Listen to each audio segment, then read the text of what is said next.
Hello दोस्तों, कैसे हैं आप सभी। उम्मीद करता हूं आप सभी अच्छे होंगे।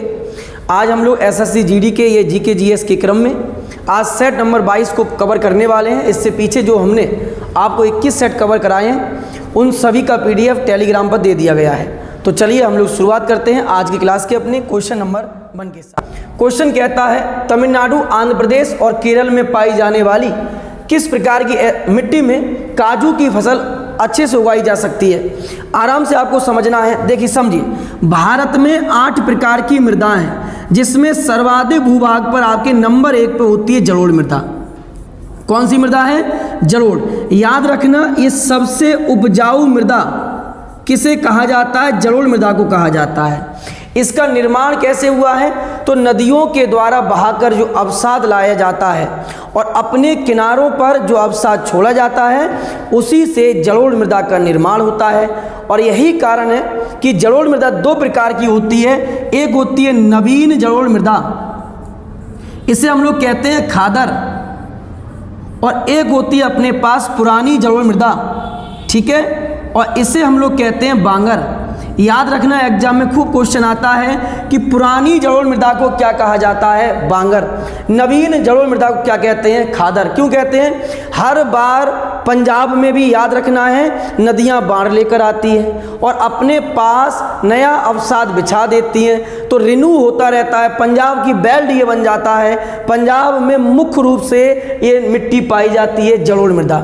नवीन खादर हो जाती है, पुरानी को हम लोग बांगर कहते हैं। भारत के सर्वाधिक भूभाग पर पाई जाने वाली मृदा आपकी जलोढ़ मृदा होती है। आइए दूसरा समझिए, काली मृदा।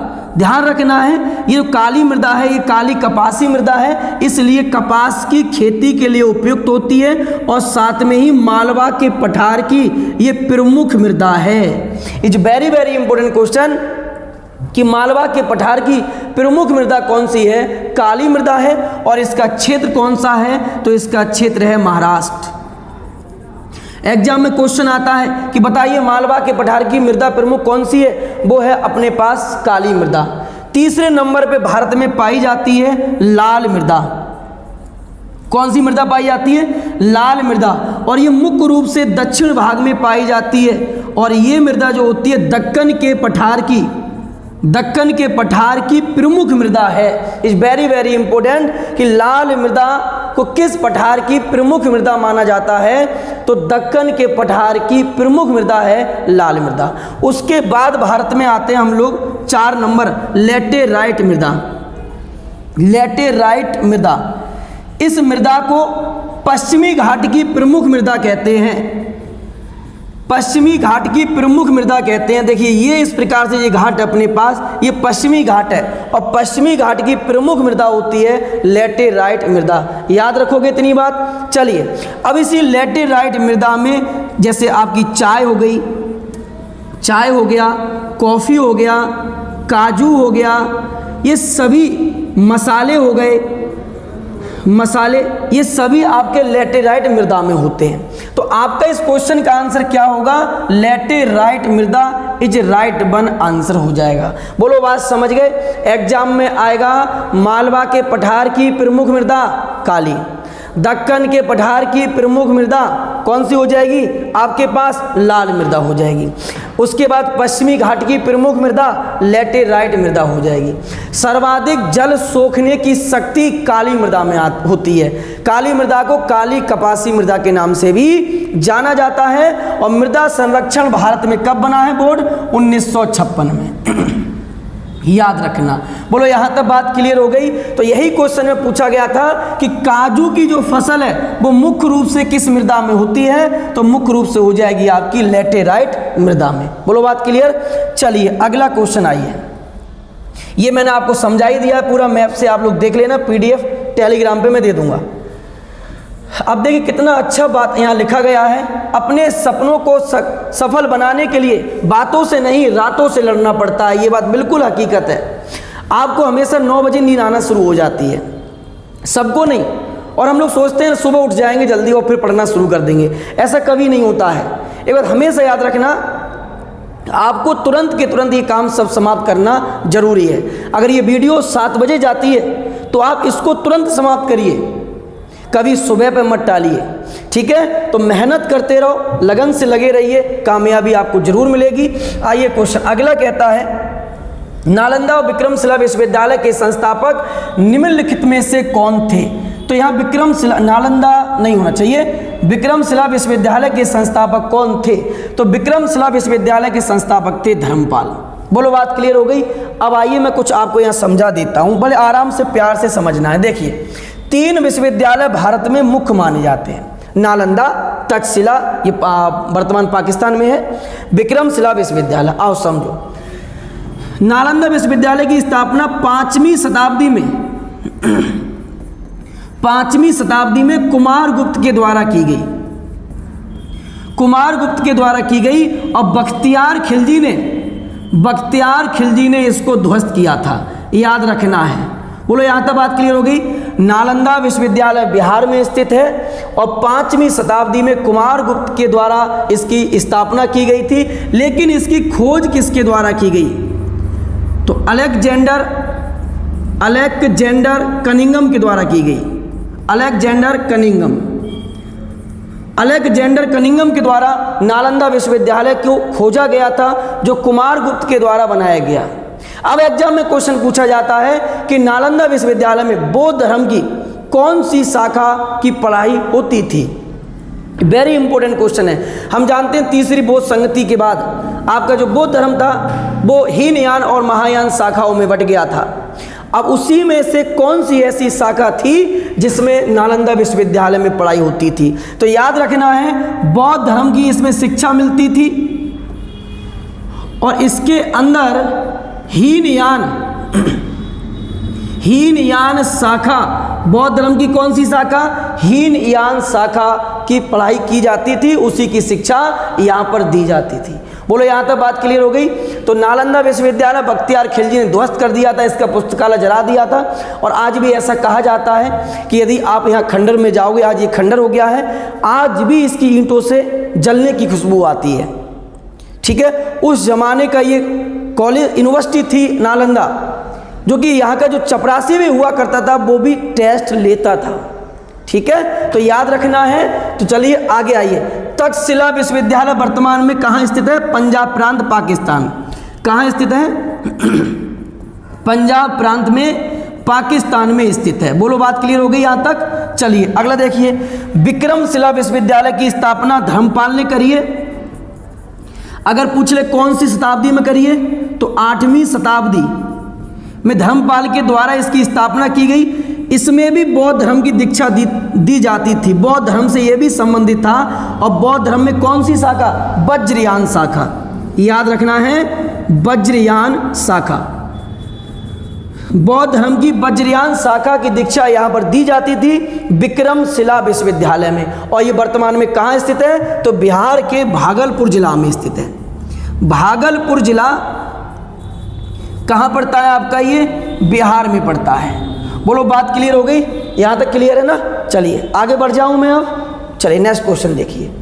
अगला क्वेश्चन कहता है, अंतर्राष्ट्रीय हॉकी टीम के कप्तान बनने वाले पहले गोलकीपर निम्नलिखित में से कौन थे?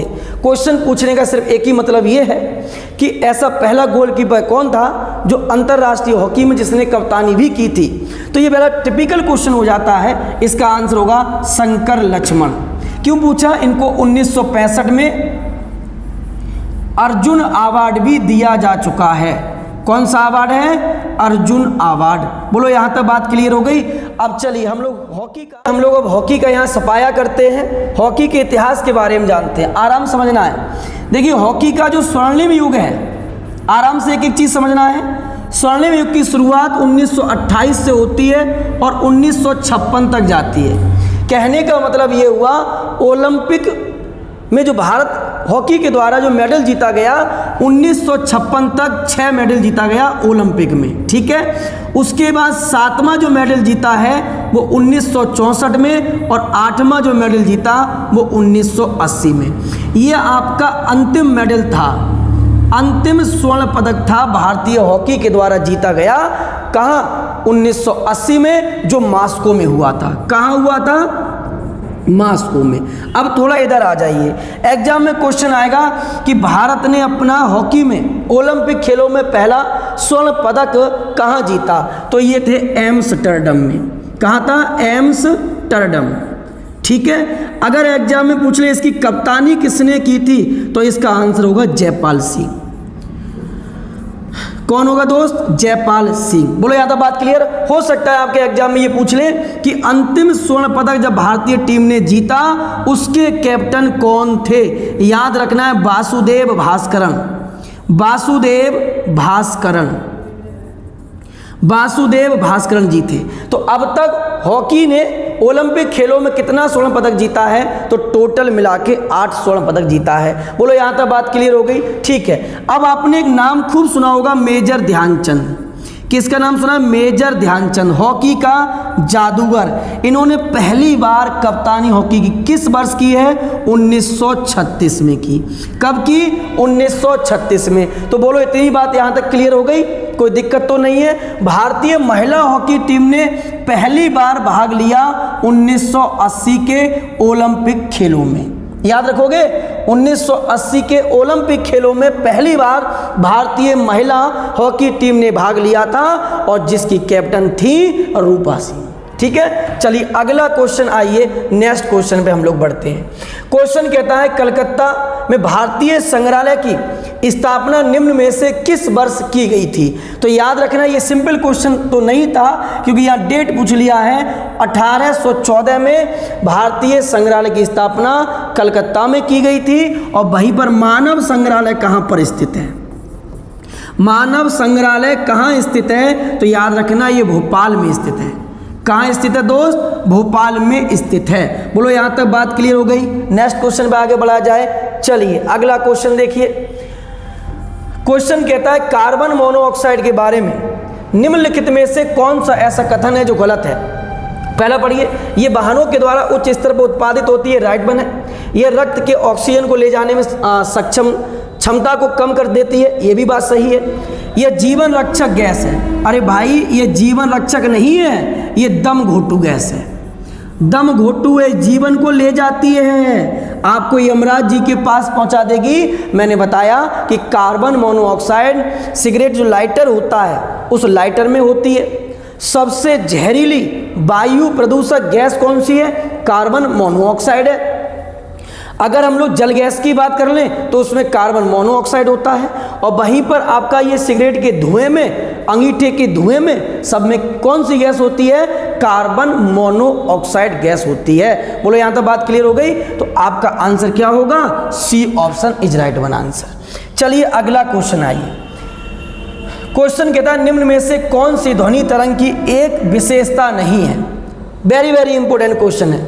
तो ध्वनि तरंग के बारे में आप जानते ही हैं इतना कि ध्वनि तरंग में आवर्ती फ्रीक्वेंसी होती है। आवर्ती क्या होती है? मान लीजिए ध्वनि इस प्रकार से चल रही है, ठीक है, तो ये चलने में जो समय ले रही है यही क्या है आपके पास? आवृत्ति है। आयाम क्या होता है? आयाम होता है विस्थापन।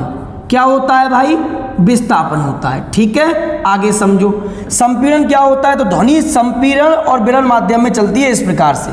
ठीक है, तो चाल, ध्वनि की चाल नहीं होती है। क्या होता है? वेग होता है।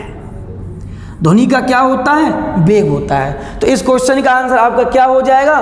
ध्वनि तरंग की एक विशेषता नहीं है, यहां पर आपका आंसर हो जाएगा चाल। आइए कुछ पॉइंटों को और समझने की आप कोशिश करिए। देखिए, हम सभी जानते हैं तरंगों को दो भागों में बांटा गया है। एक होती है यांत्रिक तरंग और एक होती है अयांत्रिक तरंग। ठीक है, और यांत्रिक तरंगों को भी दो भागों में बांट दिया जाता है। कौन कौन से में? एक अनुदैर्घ्य तरंग और एक होती है आपके पास अनुप्रस्थ तरंग। अनुप्रस्थ तरंग उसे कहते हैं जो टिप डिप टिप और डिप माध्यम में गति करती है, उसे अनुप्रस्थ कहते हैं। और जो संपीड़न और विरल माध्यम में गति करती है उसे हम लोग अनुदैर्घ्य तरंग कहते हैं। तो ध्वनि एक प्रकार की कैसी तरंग है? तो ध्वनि एक प्रकार की अनुदैर्घ्य तरंग है, क्योंकि ये आपका संपीड़न और विरल माध्यम में गति करती है। जबकि पानी की सतह पर उत्पन्न तरंगे, पानी की सतह पर उत्पन्न तरंगे, रस्सी में उत्पन्न तरंगे, ये सभी कैसी तरंगे हैं? आपकी अनुप्रस्थ तरंगों का उदाहरण है। ठीक है, कमेंट करके बताओगे कि निर्वात में निर्वात में वायु का वेग कितना होता है? और ध्यान से इस क्वेश्चन को पढ़ना है और उसके बाद जवाब देना है, ठीक है। चलिए अगला क्वेश्चन आइए। क्वेश्चन कहता है हुड़का बोल प्रचलित एक नृत्य है, किस भारतीय राज्य का है? सभी नृत्य ऐसे आए थे जीडी में जो आपने सुने भी ना हो पहले, ठीक है। तो हुड़का बोल जो नृत्य है ये आपका उत्तराखंड का है। किस राज्य का है? उत्तराखंड का। और याद रखना है झारखंड में भी आता है छऊ, छऊ पाई का, याद रखोगे। छऊ और पाई का झारखंड के हैं, वहीं छत्तीसगढ़ का पंडवानी है। अच्छा पणेहारी याद अलग रखना है, पणेहारी गणगौर ये सब राजस्थान के हैं, जबकि पंडवानी कहाँ का है? छत्तीसगढ़ का। Domkach is very very important. Domkach किस राज्य का है? तो डोमचक छत्तीसगढ़ का एक लोक नृत्य है। बोलो बात क्लियर होगी यहाँ तक? चलिए अगला क्वेश्चन आइए। अगले क्वेश्चन में हम लोग बढ़ते हैं। क्वेश्चन कहता है भारत के जनांगीय इतिहास में कौन सा वर्ष ऐसा था जिसे महान विभाजक वर्ष की संज्ञा दी गई थी? महान विभाजक वर्ष जनसंख्या में कौन सा हुआ था? तो ये था आपका 1921। It's very very important question है। बाकी कुछ और भी याद रखना है यहाँ पर। 1911 में तीसरा दिल्ली दरबार हुआ था, याद रखोगे, ठीक है। चलिए आगे आइए। जनसंख्या का जितना भी क्वेश्चन बन सकता है उसका सुपड़ा साफ करते हैं हम लोग अभी यहीं पर, ठीक। अब देखिए पहला क्वेश्चन, विश्व में सर्वप्रथम जनगणना कहाँ हुई थी? स्वीडन में। याद रखोगे इतनी बात। पूरे विश्व में सबसे पहले जनगणना स्वीडन में हुई है। वहीं पर विश्व में प्रथम बार दशकीय जनगणना कहाँ हुई थी? तो दशकीय जनगणना विश्व में सबसे पहली बार अमेरिका में हुई थी, ठीक है। आगे आइए। भारत में प्रथम जनगणना 1872 में हुई है, लेकिन दशकीय भारत में 1881 में हुई है। किसके समय में हुई? कमेंट करके बताओ। कार्यकाल किसका था? जनगणना अधिनियम भारत में कब आया? अब हम लोग भारत की बात कर रहे हैं। 1948 में आया। नई जनसंख्या नीति भारत में कब आई? 2000 में आई थी, ठीक है। राष्ट्रीय जनसंख्या कोष की स्थापना कब हुई है? 2003। जनसंख्या का महान विभाजक वर्ष 1921। महाविस्फोटक वर्ष 1971। 51 से 71 तक जनसंख्या में वृद्धि हुई तो महाविस्फोटक कहा गया। जनसंख्या का लघु विभाजक वर्ष 1951। याद रखना है, वेरी वेरी इंपॉर्टेंट। जनगणना अधिनियम 1948, नई जनसंख्या नीति 2000 में आई है। भाई जनसंख्या का महाविभाजक वर्ष 1921 है, जनसंख्या का महाविस्फोटक वर्ष 71 है और जनसंख्या का लघु विभाजक वर्ष 1951 है। कुछ बच्चों का कमेंट रहता है कि सर आप स्क्रीनशॉट के लिए आप साइड हो जाया करें, तो आप स्क्रीनशॉट ले लीजिए अपना, ठीक है। हो गया। चलिए अगला क्वेश्चन देखिए। क्वेश्चन आपसे कहता है पहला भारतीय वाणिज्य बैंक जिसका पूर्ण स्वामित्व और प्रबंधन भारतीयों के हाथों में था, इसकी स्थापना किस वर्ष की गई? आपका दिमाग घूम गया होगा आप कि यहाँ पंजाब नेशनल बैंक तो है ही नहीं। तो पंजाब नेशनल बैंक पूर्णतः भारतीयों के द्वारा स्थापित पहला बैंक था, लेकिन ये वो बैंक पूछा गया है जिसकी स्थापना तो अंग्रेजों के द्वारा की गई थी, लेकिन चलाया पूर्णतः भारतीयों के द्वारा गया था। तो ये बैंक था 1911 का central bank of India. Central bank of India कौन सा बैंक था? Central bank of India. बोलो यहाँ तक बात क्लियर हो गई, ठीक है। बाकी याद रखना 1948 में WHO की स्थापना हुई थी। 1919 में क्या हुआ? चेम्सफोर्ड सुधार अधिनियम आया। चेम्सफोर्ड सुधार अधिनियम 1919 में आया। 1950 में सर्वोदय योजना जयप्रकाश नारायण द्वारा प्रस्तुत की गई। जयप्रकाश नारायण के द्वारा। बोलो बात क्लियर हो गई। चलिए अगला क्वेश्चन देखिए। नेक्स्ट क्वेश्चन कहता है चेंजिंग इंडिया नामक पुस्तक के लेखक कौन है? तो चेंजिंग इंडिया नामक पुस्तक के लेखक है मनमोहन सिंह। कौन है भाई? मनमोहन सिंह। इसको याद रख लेना। पुस्तक में हर सेट में एक लेता हूं, तो आप उनको डायरेक्ट याद करते चलो। एक ना एक पुस्तक आपके पेपर में आएगी तो वो यहीं से फंस जाएगी, ये क्लियर है। चलिए अगला क्वेश्चन आइए। क्वेश्चन कहता है निम्न में से कौन सा खेल कॉनकेफ गोल्ड कप से संबंधित है? तो यह है आपका 2021 जीडी में आया हुआ क्वेश्चन है। कॉनकेव कप का संबंध है फुटबॉल खेल से। कौन से खेल से है? फुटबॉल से। अब याद क्या रखना है, इसमें खिलाड़ी कितने होते हैं? तो इसमें खिलाड़ी होते हैं 11। वहीं रग्बी फुटबॉल में कितने होते हैं? तो रग्बी फुटबॉल में खिलाड़ी होते हैं 15। बेसबॉल में खिलाड़ी कितने होते हैं? 9। याद रखोगे? याद कैसे रखना है? बेसबॉल अमेरिका का खेल है, तो अमेरिका का ये खेल है इसलिए इसमें 9 होंगे। बाकी वॉलीबॉल में जो खिलाड़ियों की संख्या होगी वो 6 होगी, और बास्केटबॉल में खिलाड़ियों की संख्या 5 होगी। बोलो, बात क्लियर होगी यहाँ तक? एक बार फिर देख लो, फुटबॉल में 11, रग्बी में 15, बेसबॉल अमेरिका का राष्ट्रीय खेल है और इसलिए इसमें 9 हो गए, बास्केटबॉल में 5। ध्यान रखना, इनमें हमेशा कन्फ्यूजन होता है, वॉलीबॉल, बास्केटबॉल और बेसबॉल। याद ऐसे ही रखना है कि बेसबॉल में खिलाड़ी होते हैं 9, ये अमेरिका का खेल है। बाकी जो बड़ा है उसमें होंगे कम 5, छोटा है उसमें होंगे ज़्यादा 6। बोलो, बात क्लियर हो गई? चलिए अब देखिए फुटबॉल से संबंधित कुछ कप देख लो आप लोग। और यहाँ पर आइए, फुटबॉल से DCM trophy, Durand cup, Roberts cup, Santosh trophy, BC Roy trophy, Subroto Mukherjee trophy, Merdeka cup, Ashutosh Mukherjee. एक ट्रिक भी याद रखना, रोस में आकर सूंड से आम तोड़े। रोस में आकर सूंड से आम तोड़े, ठीक है, याद रखना है। रोबर्ट्स कप, मां से मर्डेका कप, और पूरा सूंड से आम तोड़े सुब्रतो मुखर्जी कप, तो इस आशुतोष मुखर्जी कप, तो रोस में आकर सूंड से आम तोड़े। ये क्या है आपका? फुटबॉल से संबंधित सभी कप हो जाएंगे। अगला क्वेश्चन देखिए, नेक्स्ट क्वेश्चन कहता है, भारत सरकार ने केंद्रीय ग्रामीण स्वच्छता कार्यक्रम किस वर्ष शुरू किया था? तो केंद्रीय ग्रामीण स्वच्छता जो कार्यक्रम था दोस्त, ये 1986 में शुरू किया गया। बाद में इसी को 1999 में अटल बिहारी वाजपेयी जी ने कुल स्वच्छता अभियान कर दिया। कुल स्वच्छता अभियान इसका नाम कर दिया था, लेकिन बाद में 2 अक्टूबर 2014 को इसे नाम दे दिया गया स्वच्छ भारत मिशन। स्वच्छ भारत मिशन। बोलो, बात क्लियर हो गई? तो आपका आंसर हो गया 1986 में। 1986 में स्वच्छता ग्रामीण स्वच्छता कार्यक्रम चलाया गया। 99 में अटल बिहारी वाजपेयी ने कुल स्वच्छता अभियान कर दिया नाम, और 2 अक्टूबर 2014 को स्वच्छ भारत मिशन इसका नाम कर दिया गया भाजपा सरकार के द्वारा। अब देखिए यहाँ पर कुछ और भी दे रखे हैं। 1982 में एग्जिम बैंक की स्थापना हुई है, आयात निर्यात बैंक की स्थापना हुई है, ठीक है। उसके बाद में 1978 में केंद्र में पहली बार गैर कांग्रेसी सरकार बनी थी, जो मोरारजी राज देसाई के नेतृत्व में बनी थी। भाई एक और याद रखना है, 1978 से 80 के बीच एक प्लान चलाया गया जिसका नाम था रोलिंग प्लान। क्या था? रोलिंग प्लान भी चलाया गया था। बोलो, बात क्लियर है यहाँ तक? आगे आइए, 1990 में एक बैंक की स्थापना हुई जिसका नाम है सिडबी।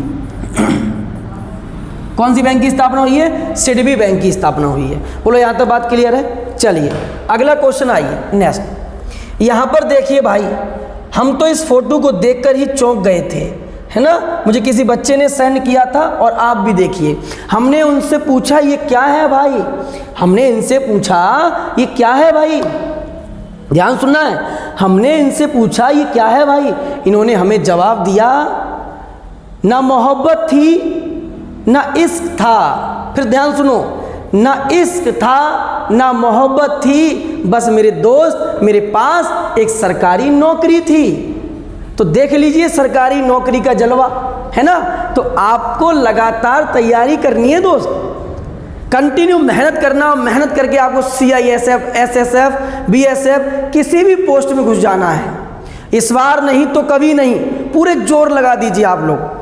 और मैं ये आपसे वादा करता हूँ, जितना सीरीज कराऊंगा, एक एक क्वेश्चन आपके पेपर में लड़ेगा, आप अच्छे से नोट्स बनाकर उसको कवर करके देखिए एक बार, ठीक है। तो चलिए हम लोग अब आगे बढ़ते हैं। तो ऐसा दिन आपको देखने को ना मिले दोबारा, कसम खा लो आज ही। देखिए क्वेश्चन कहता है, भारतीय मरुस्थल की एक महत्वपूर्ण नदी कौन सी है, यानी जो रेगिस्तान एरिया में बहती है, ऐसी नदी कौन सी है। तो इसका आंसर होगा आपका लूनी नदी, ठीक है। याद क्या रखोगे, ये अरावली पर्वत के नाग पहाड़ी से निकलती है। किससे निकलती है? अरावली पर्वत के नाग पहाड़ी से निकलती है और ये विलुप्त कहाँ हो जाती है? विलुप्त हो जाती है कच्छ के रण में। और कच्छ का रण कहाँ स्थित है दोस्त? गुजरात में। कहाँ स्थित है? गुजरात में। याद रखना, इस नदी पर कौन सा बांध है? तो जसवंत बांध है। जसवंत बांध याद रखना है। लूनी नदी पर एकमात्र बांध कौन सा है? ये क्वेश्चन एग्जाम में आता है। तो लूनी नदी पर एकमात्र बांध है आपका जसवंत बांध। कौन सा बांध है? जसवंत बांध। बोलो बात यहाँ तक क्लियर हो गई? चलिए अब यहाँ पर आ जाइए। नर्मदा नदी का उद्गम स्थल है अमरकंटक। कहाँ पड़ता है? एमपी में पड़ता है। ब्यास नदी का उद्गम स्थल है रोहतांग दर्रा। कौन सा दर्रा? रोहतांग दर्रा। और ये रोहतांग दर्रा कहाँ पड़ता है? एचपी हिमाचल प्रदेश में पड़ता है। नर्मदा क्या हो गया? अमरकंटक हो गया। ठीक है, एमपी में हो गया। कृष्णा नदी का उद्गम स्थल महाबलेश्वर में आपको पिछले क्लास में बता चुका हूँ। बोलो बात क्लियर हो गई यहाँ तक? Any problem this question? ठीक है, चलिए अगला क्वेश्चन देखिए, आगे आइए। क्वेश्चन कहता है स्टैगफ्लेशन एक कैसी स्थिति है? तो समझो, स्टैगफ्लेशन उसे कहते हैं जहां पर मंदी बहुत ज़्यादा हो, मतलब सरकार आर्थिक विकास नहीं कर पा रही हो, ऐसी स्थिति को स्टैगफ्लेशन कहा जाता है। जहां सरकार ना तो आर्थिक विकास कर पा रही है और ना ही रोजगार दे पा रही है। कहने का मतलब मुद्रास्फीति और मंदी जहां साथ साथ चलती हैं उसे ही कहा जाता है स्टैगफ्लेशन। और मुद्रास्फीति क्या होती है? मैंने कल भी बताया आपको। तो मार्केट में पैसे की वैल्यू गिर जाती है और वस्तु की वैल्यू बढ़ जाती है, उसे कहते हैं मुद्रास्फीति। और इसका उपाय आरबीआई अपनाती है मुद्रास्फीति को कम करने के लिए। ठीक है, तो स्टैगफ्लेशन एक क्या स्थिति है? जहां पर गतिरोध भी हो और मुद्रास्फीति भी हो, दोनों साथ साथ चलती हो, उसे कहते हैं स्टैगफ्लेशन। बोलो यहाँ तक बात क्लियर हो गई आपकी? चलिए अगला क्वेश्चन आइए। नेक्स्ट क्वेश्चन क्या कहता है? क्वेश्चन कहता है वृत्ताकार पथ के चारों ओर पिंड की गति किसका एक उदाहरण है? इस क्वेश्चन को आज के बाद आप कभी नहीं भूलोगे। समझो बात को। एक आपके पास चाल होती है और एक वेग होता है, दोनों में अंतर क्या है? सुनो ध्यान से। हमने कहा आपसे, आराम समझना है, 50 किलोमीटर प्रति आवर। ठीक है, ये आपकी चाल हो गई। वही हम आपसे कहते हैं 50 किलोमीटर प्रति आवर पूर्व दिशा। क्या कहते हैं? पूर्व दिशा। तो ये वेग हो गया। कहने का मतलब हम जानते हैं कि वेग बराबर विस्थापन बटे समय होता है। क्या होता है? विस्थापन बटे समय। याद रखना, एक निश्चित दिशा में तय की गई दूरी को वेग कहते हैं और जहां दिशा ना हो उसे चाल कहते हैं। बोलो बात क्लियर है? अब मैं आपसे कहूं 50 किलोमीटर के वेग से भागिए पूर्व दिशा में, तो वो क्या हो जाएगा आपका वेग। और हम कहें भागो 30 की चाल से, तो कहीं भी भाग सकते हो, वो चाल है। बोलो बात क्लियर हो गई? अब वेरी इंपॉर्टेंट क्वेश्चन ये होगा। क्वेश्चन कहता है वृत्ताकार पथ पर। अब आराम से यहाँ समझने की बात ये, मान लीजिए वृत्त आपके पास है, ध्यान समझना है। ठीक है, हम यहाँ पर चल रहे हैं, कोई वस्तु जब आएगी चलती हुई तो इस प्रकार से उसकी दिशा हो जाएगी, जब यहाँ आएगी तो इस प्रकार से हो जाएगी, जब यहाँ पर आएगी इस प्रकार से, और यहाँ आएगी इस प्रकार से। कहने का मतलब जब वस्तु वृत्ताकार पथ पे चलेगी तो उसका डायरेक्शन चेंज होगा। होगा कि नहीं होगा? ओके, जब डायरेक्शन चेंज होगा तो ये बात क्लियर है कि वेग चेंज होगा, क्योंकि वेग हमेशा निर्भर करता है दिशा पर। बोलो बात क्लियर है? लेकिन चाल दिशा पर निर्भर कभी नहीं करती है। तो याद रखना, गोल गोल घूमने पर चाल में कोई परिवर्तन नहीं होगा, लेकिन वेग बदल जाएगा, त्वरण बदल जाएगा, क्योंकि त्वरण भी वेग पर निर्भर करता है। तो आपका आंसर होगा समान चाल और परिवर्तित वेग। बोलो बात क्लियर हो गई यहाँ तक? कोई दिक्कत हो तो मुझे कमेंट करके जरूर बताना कि कोई यहाँ दिक्कत आपकी रह गई। ठीक है, चलो अगला। चलिए नेक्स्ट क्वेश्चन देखिए। क्वेश्चन कहता है पीवीसी किसका बहुलक के द्वारा बनाया जाता है? समझो, पीवीसी की फुल फॉर्म होती है पॉलीविनाइल क्लोराइड, ठीक है। और ये बहुलक होता है विनाइल क्लोराइड का। किसका होता है? Vinyl chloride. आगे समझो, एसिटिलीन को हम कहते हैं वेल्डिंग गैस। किसे कहा जाता है? एसिटिलीन को। भाई आपको याद रखना है टेफ्लॉन के बारे में। टेफ्लॉन, इसके द्वारा नॉन स्टिक बर्तन बनाए जाते हैं, जैसे कुकर का हैंडल हो गया।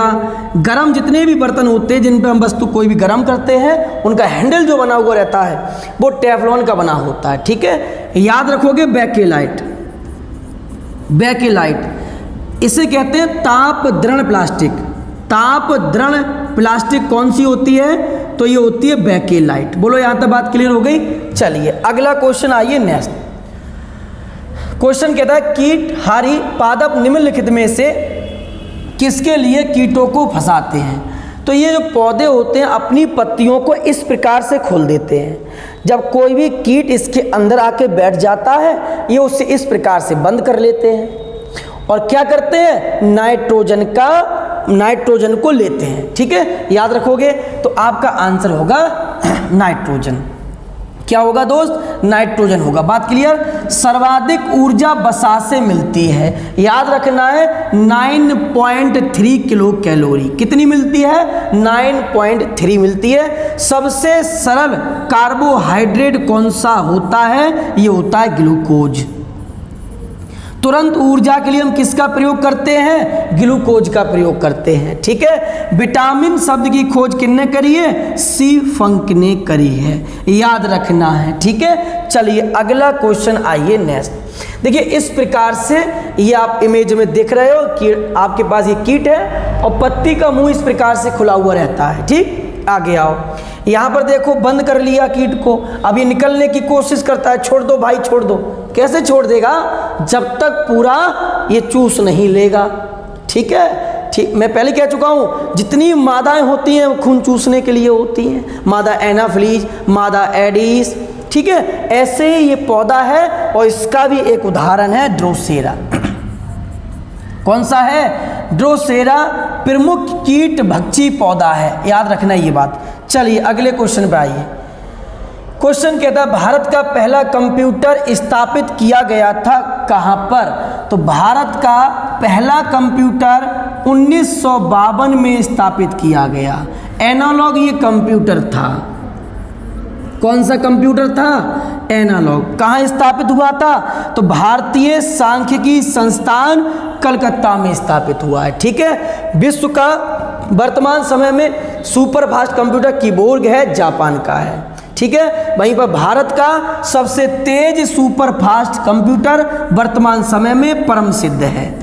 कौन सा है? परम सिद्ध। याद रखोगे इतनी बात। वर्तमान समय में सबसे तेज भारतीय सुपर फास्ट कंप्यूटर कौन सा है? परम सिद्ध है, ठीक है। बात क्लियर हो गई। तो ये आज का सेट आपका यहाँ समाप्त होता है। कमेंट जरूर करना दोस्तों कैसा लगा आपको ये सेट, और वीडियो यदि पसंद आई है आप जरूर अपने दोस्तों को शेयर करिए, ठीक है। और इसी के साथ आपसे मिलता हूँ अब मैं नेक्स्ट क्लास में। तब तक के लिए थैंक यू, धन्यवाद, ख्याल रखिए अपना।